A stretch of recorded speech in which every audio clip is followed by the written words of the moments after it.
자, 중도층의 마음을 잡기 위해 대외적으로는 이렇게 감세 정책 그리고 우클릭 행보를 이어가고 있는 이재명 대표와 민주당. 이번 주에요. 또 내부 단속을 위한 또 움직임이 계속 이어지고 있습니다. 이재명 대표는요. 민생 경제에 집중하는 한편 자, 조선 방산업계 간담회에 이어서 현대차 공장을 또 방문하고 있습니다.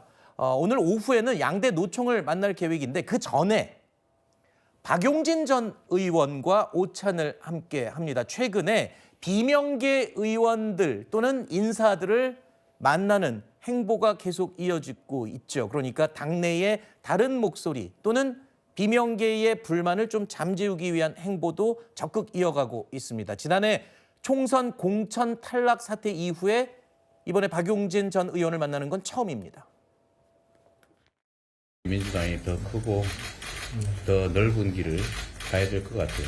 지사님의 지적이 완벽하게 옳습니다. 힘을 합할 수 있는 모든 세력을 아울러서 반드시 함께 해야 됩니다.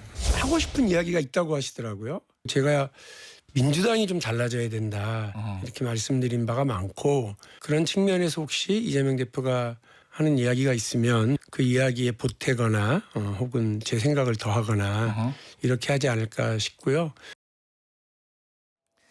자, 지금쯤 이재명 대표와 박용진 전 의원 한참 만나고 있거나 아니면 이제 거의 만남이 끝나가거나 할 것 같아요. 자, 이런 상황에서 자, 이재명 대표 김경수 전 지사를 최근에 만났습니다. 그리고 오늘 박용진 전 의원 만난 것 또 앞으로도 비명계 인사들과 회동이 줄줄이 이어져 있어요. 이게 아무래도 비명계의 다른 대선 주자가 나선다든가 아니면 이재명 일극 체제에 좀 다른 목소리 내는 것 이걸 미리 지금 방지하려는 그런 행보겠죠.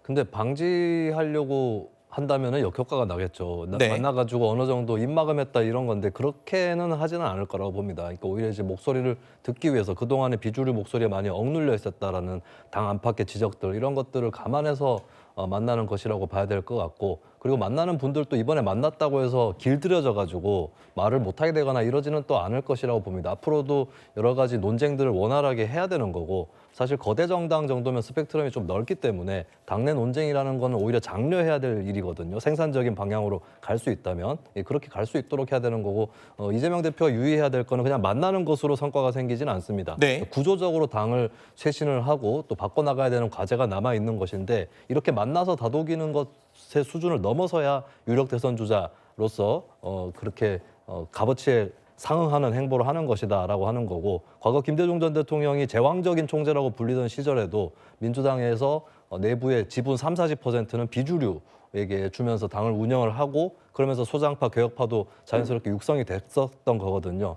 그런 사례들을 이재명 대표가 본받아야 된다 이 말씀을 드리겠습니다. 이 상황에서 지금 비명계의 또 주축이 될 수 있는 인물이죠.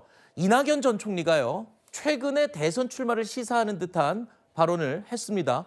그런데 이낙연 전 총리와의 회동은 아직 이야기가 나오지 않고 있습니다. 그러니까 이재명 대표는 사실은 이제 친문계 등과 이제 같이 가려는 입장을 피력한 건 맞아요. 그런데 친문계의 그 수장이라고 할 수 있는 문 전 대통령과 탑다운 방식의 담판을 졌는데 이게 해결이 안 된 걸로 보여요. 그렇기 때문에 이제 각계격파에 나선 건데 실제 이 친문 밑에 있는 여러분들은 이재명 대표의 포스트는 생각을 할지언정 이재명 대표를 꺾고 이번 대선에 나가겠다. 이게 당내 역학상 불가능한 얘기거든요. 따라서 아마 저는 얘기가 잘 진행될 것으로 보이고 다만 이낙연 전 대표의 경우에는 이재명 대표가 지금 받고 있는 재판의 상당 부분을 그쪽 경쟁 과정에서 아마 문제 제기로 시작됐다 이렇게 아마 느끼고 있는 것 같아요. 따라서 포용의 범위 외에 있다. 만약에 이낙연 전 대표를 포용하게 되면 친명 내에서 상당 부분 문제 제기가 강해지고 그러면 오히려 친명계 균열이 좀 빨라질 것으로 보인다. 뭐 이런 추측을 하는 것 같아요. 따라서 이낙연 전 대표의 경우에는 문재인 전 대통령으로부터도 큰 아마 그 뭐 지지나 또는 낙점이나 이런 것들을 받기 어렵고 그다음에 친문계 쪽에서도 그걸 어렵기 때문에 굳이 이낙연 전 대표를 받아들임으로써 얻는 이익보다는 아마 손해가 더 크다 이렇게 정치적 계산을 하는 게 아닌가 생각합니다.